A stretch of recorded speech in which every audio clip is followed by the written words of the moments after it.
At just 9 years old, Sira Kabba has turned her pain into purpose. Once a born survivor, young Sira now stands as a beacon of hope for countless children living with scars of born injuries. On Sunday morning at Brufut Heights, Sira officially launched the Sira Burn Foundation, a heartfelt initiative committed to raising awareness, promoting first aid education, and preventing burn injuries among children. The event brought together parents, health professionals, and community members, all united by one powerful message: no child should suffer from burn injuries that can be prevented or treated in time. With her soft voice and brave heart, little Sira shared how her experience inspired her to take action. I am a young girl full of dreams and hope, but my life suddenly changed due to a burn accident that left scars on my skin. I get 5 surgeries so far, but I still have the defects of burn.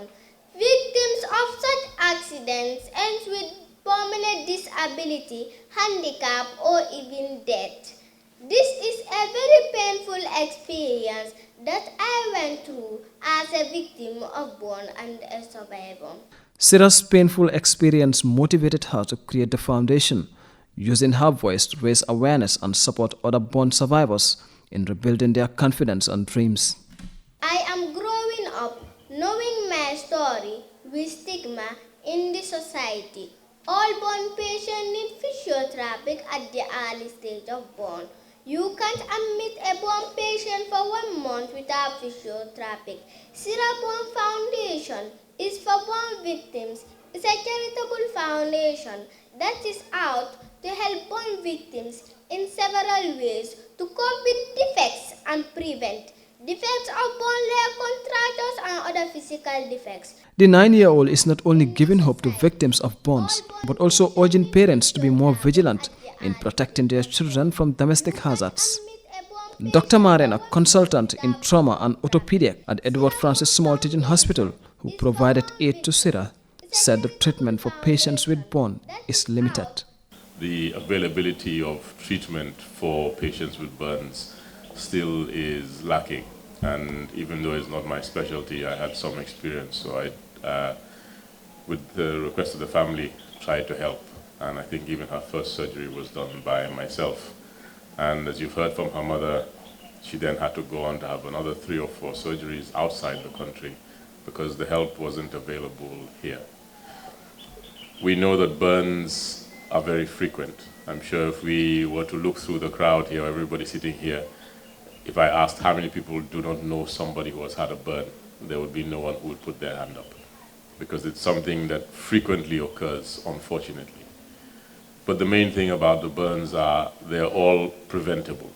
Almost all of them are preventable. And as the saying goes, prevention is better than cure. So the best way to manage a burn is to prevent a burn from happening in the first place. And in order for that, what we need is awareness. And an initiative like this, where we have a young girl full of life, full of energy, as everybody has said, very likable, and is able to articulate so well what it is that people need to hear. The experience of Sira teaches us a lot of things. And I am so happy Sira herself has started that crusade by demonstrating to us the dangers of fire, of things that can burn us, and particularly children, and in which fundamental issue she raised is the rights of children. The rights of children at home, the responsibility of parents to care for their children. And so, with Sira's experience and life, I think the idea of child rights would be promoted, would be appreciated, and both children and parents would also embrace this idea to ensure that our children live in safety at home and certainly anywhere else that they are. Sira's mother, our charm, emotionally recalled the painful moments of the incident and the struggle she faced seeking treatment for Sira abroad. The launch marks the beginning of what the foundation described as a long-term community mission, one that promotes child safety, health resilience, and the power of compassion. Omar Faye, GRTS.